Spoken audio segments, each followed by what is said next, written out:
This is Thomas Williams reporting for Hempfield Happenings, the student-produced news show created by teens for the Hempfield community. Welcome to the January episode. This month, we're looking at stories that unite us in unique ways.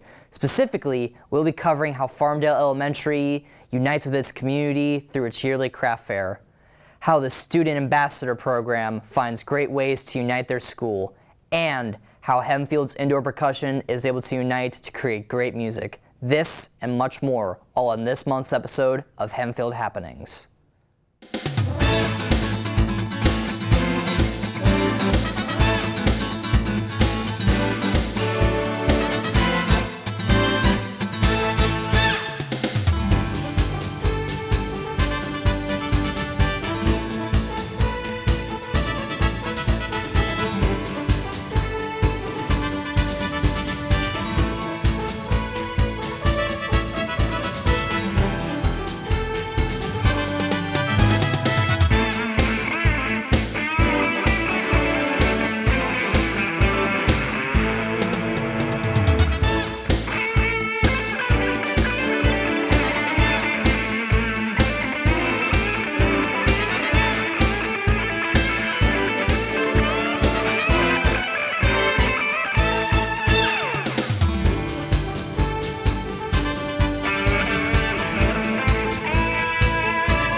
To start things off, Davey Striggle attended an event held by Farmdale Elementary School, a craft fair and vendor fair that unites the Farmdale community.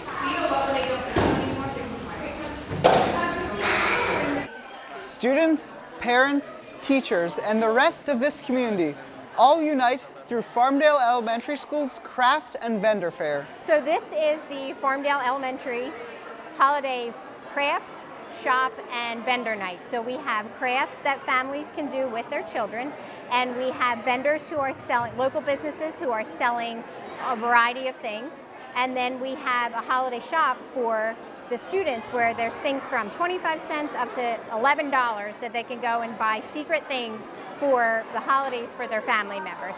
The event also unites parents of Farmdale children. Well, it's nice to bring the families out. It's nice, especially being post-COVID. A lot of parents, you don't know the other parents because we weren't able to come to things. So it's really nice to be able to interact with other families, meet the friends of your children that are in the school. There's also a lot of teachers here too. And so the children really like seeing teachers outside of school. Well, I think it's really cool to for me as a teacher, to be able to see my kids outside of the school day. So I think it's a great way to build relationships with them. It's also another way for me to see their families and get to know them a little bit better outside of a parent-teacher conference or just a normal school conversation.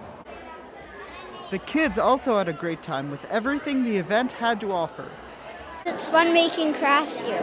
I made this snowman thing that you put the faces on it, and then I made this thing that you can put words on it with all these letters, and then I wrote the date on it, and I wrote Happy Holidays. It's really cool that you can put words on it, and the snowman fits exactly right here. I put Happy Holidays, then I put 2022, the year.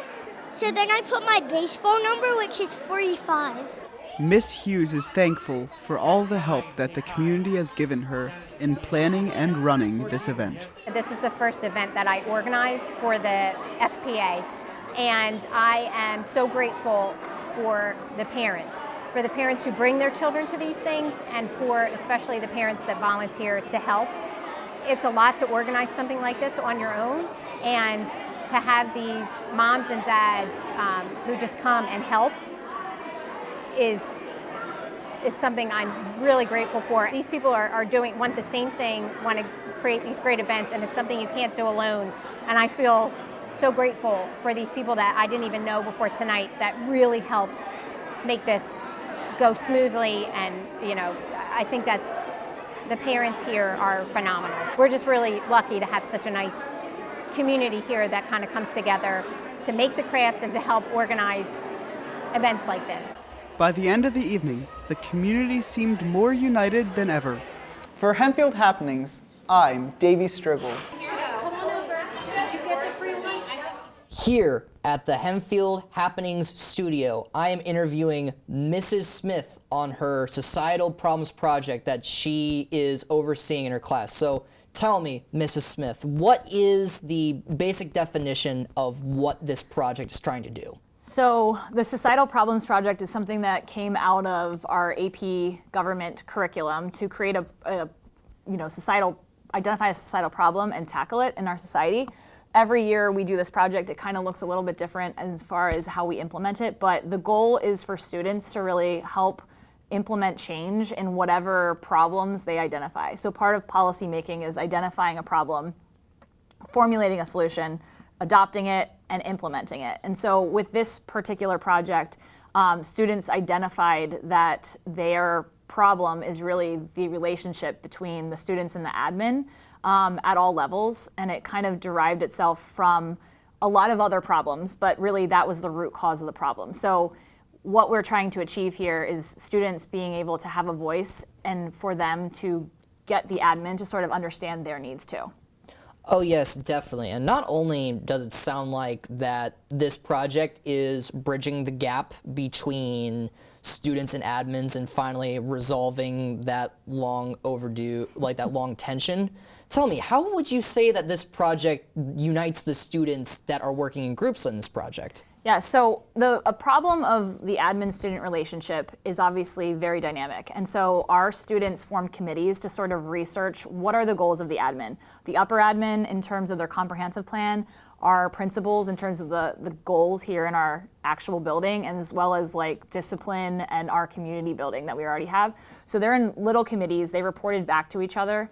And their biggest thing is trying to figure out how can we improve that relationship at all levels. So upper admin, principals down to the student body, and getting all levels to actually respect one another's voices. And so I think that the students learned a lot about the complexity of what the principals actually have to do on a daily basis, and what the goals are, and if they are aligned with the upper admin and the students. And I think that the big takeaway is that it's bringing our class together, but our class has a lot of students that are involved in a lot of different communities, smaller communities, whether it's clubs or sports teams or student sections. And I think that the opportunities that we're going to have for more unified environment collectively in our whole school community kind of comes from the fact that these kids do represent a lot of different communities within the classroom itself. That is absolutely wonderful to hear. So I bet the entire COVID pandemic in 2020 put a big wrench in like projects like this. What would you say are some of the biggest changes or modifications you had to make at that time in 2020 to make these projects more doable? Yeah, so the projects over the last couple years have really been less collaborative, so not really creating a community. And so by implementing this project over the last few years, you've seen me being able to have more group work, and whether we're actually, face-to-face talking is something simple that was taken away during COVID. And I think that stripping away all of our opportunities that schools are able to create for students led to a very sterile environment. So last year's project kind of was a result of that, trying to create a more colorful or more, visual element in school. And so my students last year created banners, and the banners are now hung all over the school, and it's definitely more colorful. You can see where to go. You kind of feel like it's unified, and there's more unity from hallway to hallway. But overall, I feel like this year is the first year that we've been able to get out. So they're meeting with principals. They've met with Mr. Vermeerski. They've met with community members. They're talking with students face to face. And I think that there was a real lack of that. And because of the lack of that, it's led to the feeling of like disconnection. And I think that our students really feel disconnected with the entire school environment, and even being here daily.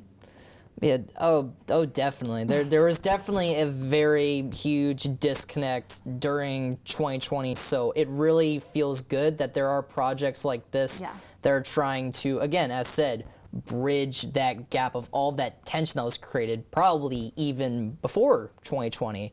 Now I know that you told me that the way these projects get made aren't really that interesting, but what is a specific thing that would be interesting on how these projects, like, get made? I think that the most interesting about this project is that it is completely student ran. While I do facilitate it, maybe bounce ideas or kind of like rehash things that students have brought up, I think that the direction of what we go and what we're able to do is completely going to be their decision. It allows them to have a voice. The irony of this project is that this project, they want a voice. So this particular year, I should say. And I think that having this, moment allows them to sort of take ownership. And when students take ownership, we see really great things happen, like Hempfield happenings. But I feel like if we don't give them a chance, then we're going to just continue down this sterile road of just no one wants to be part of it. And I think that that's what we're trying to reverse, is that course of action. And when I say I'm not talking about me, I'm talking about in collective for them, because it is allowing them to do that. It's giving them an opportunity to voice really truly what they're feeling. Oh, definitely. I want to thank you for coming down to the studio, talking about this amazing project that's really helping unify the school further. And now, off to another spectacular feature on Hempfield Happenings. East Petersburg Elementary School is a shining example of the good that comes out of school and community uniting to create a better future for students. This better future is brought about by their Student Ambassador Program, a program where 6th graders help around the school and provide support for other students. Ms. Rauscher contacted me over the summer and said we had this opportunity for a grant. And this ambassador program, like getting 6th graders started more with helping around the building, has been something we've kind of been playing with for the last couple of years. So we got a donation from 7-Eleven as they became a new franchise here in our community. And in writing the grant to them, we explained what we would like to do with our ambassador program. So this grant gave us the opportunity to, we're going to provide some more training. We just received the monies last month. So after the holidays, we'll do some training for additional ways that they can help, especially targeting in kindergarten and 1st grade. The program does more than just uniting school and community. Students are united with each other as well. Students love that chance to give back to adults and to their peers. And whether that's helping a little one learn how to read or how to do various math problems, whether it's a student who gives a tour to a brand new student coming to our school, we want everyone to feel like they're part of our family and that they're welcome here and that they too can make a difference in our building. So it has united our building in ways, and it's fun to see, especially at bus dismissal, we can see some of the younger ones and be like, hey, there's my buddy. It helps you find friends smaller than you, and it probably makes the smaller kids happy to have people other than people they already know talking to them. There's just one kid in the class that every time I walk in, he gives me a high five, and I like putting smiles on kids' faces. I'm just proud of our students because, again, with them having the opportunity to share their voice, to make a difference, and to serve. That's what it's all about. The Student Ambassador Program, created through school and community uniting, helps students unite to create a better school environment. For Hempfield Happenings, I'm Joey Striggle. There have been many changes in the musical department this past year. Liv Anderson uncovers how the cast is uniting during the early days of the musical in order to put on a great show.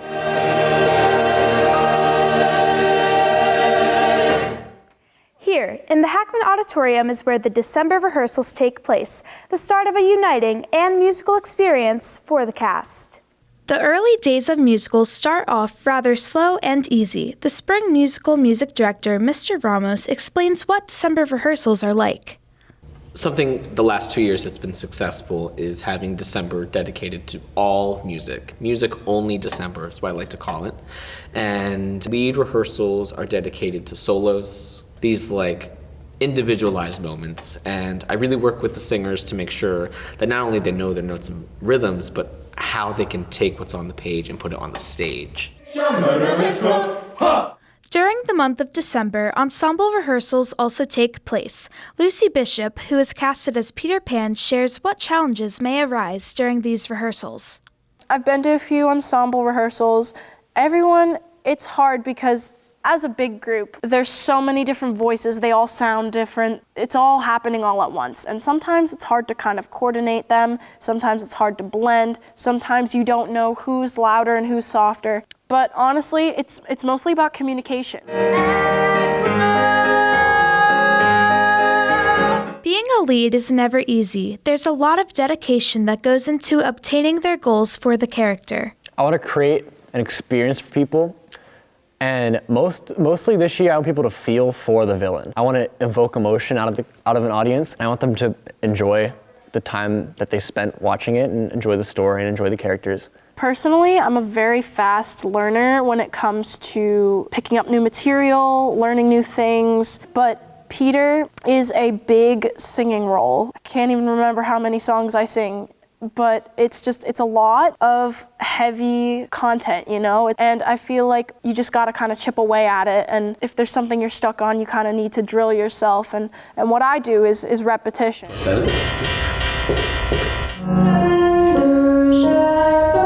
Hempfield is very well known for their performing arts, so the cast is really trying to unite to reach the expectations. That's one of my favorite things about Hempfield is the reputation and the standard that we have to always meet as performers, and that gives students such a drive I don't see really anywhere else. I love the athletics, I love the academics here at Hempfield, but there's something about the musical performing arts side of our school community that loves fulfilling that standard.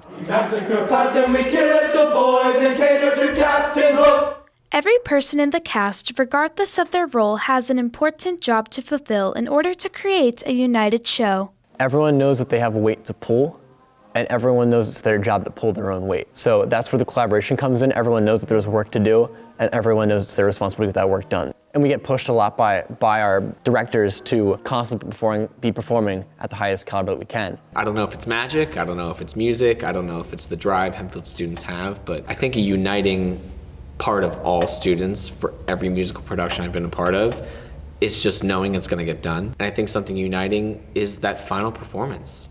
That's what's sort of crazy about a musical is there's all this work on the front, but then you have 3 performances, 4 performances to show what you've been doing for months. By uniting together, there's no doubt that this cast will put on as great of a show as any other year.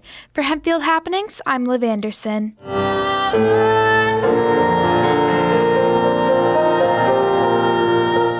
Wow, Liv, what an amazing feature. And if I'm right, this year's musical is going to be Peter Pan, so what's it like working on Peter Pan? So Peter Pan so far has been a great experience. December, like I said in my feature, is all about just music. So everything's just starting out. There's nothing too crazy happening yet, but we're all just trying to get used to all the new changes. We lost a lot of main directors from last year. There's 5 director changes. So we're trying to get used to all these new people, figure out how they work and how we can all just unite together and put on a good show for everybody coming to watch in March. That's great. So what do you do specifically for Peter Pan? So this year I was casted as Liza the Maid, and it is technically a lead role. I have a whole dance solo and everything that I'm very excited for, and I just can't wait to get into it because it's just going to be such a fun musical. I do get to fly, so that's going to be an exciting experience as well, and I can't wait to get started with that. That's great.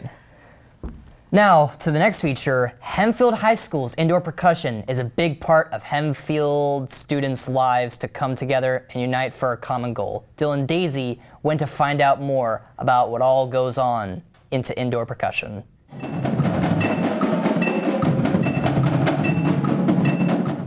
Hempfield High School's indoor percussion requires a lot of strength in numbers and teamwork in order to craft a successful season. I talked to some of the students who are a part of indoor percussion to find out what all goes on behind the scenes in order to create a unified front for this year's show? So there are a lot of things that go into it.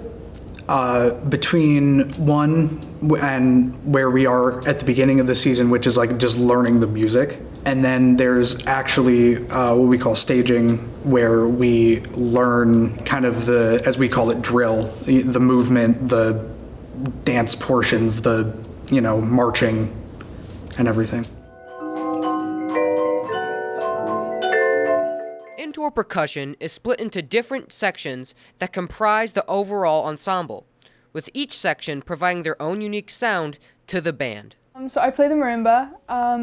Percussion is kind of broken up into two sections, which is the front ensemble, and then battery, which is all the drums. Front ensemble is like more of the melodic stuff with notes on it. Our main responsibility is just supplying the melodies and all the notes, because like the drums have pitches to them, but obviously not nearly to the extent of a 3-octave marimba. Each section plays a key role in the creation of the overall performance. This unity to illustrate all the staff and students' hard work does not go unnoticed by those involved. The drum line is just this big moving part of 43, I believe we have, 43 moving individuals. But if you remove one, it's a completely different show. So that unity just comes from everybody's individual part playing such a major role. I've had parents come up to me and be like, I've never seen my child be so responsible for anything. But, they are on time now, they know discipline, they have all these skills that they didn't have before, and then after drumline, they've now acquired these skills and they're starting to put them into their everyday life. Unity in indoor percussion helps create a positive environment for music to flourish, and makes the final performance just that much more special. It's really, really special when we go from rehearsing to a show and it just all comes together, and it's a really cool moment to like realize, wow, we did this and we did it together, and it was super cool. It's a very tight-knit community. We have a lot of help, a lot of support from a lot of people, and it's a great place to be. The staff and everything is so encouraging, and the kids are so welcoming because they have this passion for music and they have this passion for this production, and they're excited to tell somebody. A lot of times if somebody was like, I didn't know drumline was a thing, you go and say that to a drumline kid, they're like, let me tell you, let me introduce you to my world. And so, and it might seem overwhelming to the new student at first because it's like a lot of information, but it's just because it's a lot of passion coming from somebody. With each person in indoor percussion coming together for the performance, the unity in their determination and spirit is strong and will have lasting impacts on those involved. From Hempfield Happenings, I'm Dylan Daisy. Welcome to Hempfield Highlights, a segment where we highlight the greatest events that happen at our school. Hempfield High School's choir, band, and orchestra gave absolutely amazing performances that united all of the students at the Hempfield Winter Concert on December 14th. On December 3rd, Hempfield had its yearly variety show that's able to unite a lot of students and parents in the Hempfield School District. A few weeks ago, the Student Council put on the variety show here at the Performing Arts Center. The event is highly looked forward to each year. The production featured many acts, including singing, You want a different day. dancing, and instrumental pieces. Doing it all for the Hempfield Emergency Fund, it takes a lot to make it all happen. So the production of this show required quite a few different technical components. We had our lighting and sound, obviously. We have what's called QLab operator, which is someone who is making projections, doing the audio cues for the music tracks, and doing the live video image magnification cues. We also have spot operators, and we have stagehands, so the people who are making sure the stuff on the stage is in the right spot at the right time, as well as wrangling the talent. But a lot of the main planning happens in the last 2 weeks when we're getting ready from stage crew side, getting everything built, and all the mics and everything set up. And then the rehearsals is the big portion of it. There's so many different people that have to come together to make this work. So just making sure everything kind of comes together perfectly. We're relying a lot on students, we're relying a lot on different staff members. So just making sure everything flows together perfectly. Don't stop the music. From a performer's perspective, tons of preparation goes into making sure that their act goes smoothly. The hours of preparation pay off and the performers have lots of fun. You know, the difference from last year to this year is definitely, it feels a lot more magical. We had a lot more freedom in terms of what we wanted, like the backdrops were different and we got to be closer to each other. We didn't have to wear masks, and it seemed like a lot more people were definitely participating and coming out and supporting, and it was just an overall better experience. And it's always fun, you know, showing pretty much our school and our community what Hempfield has to offer.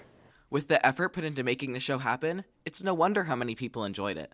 See some of your favorite acts and more during an assembly the day before break. For Studio 7, I'm Alex Burden. A big part of the variety show is the HHS Student Emergency Raffle Basket fundraiser that is held at every variety show.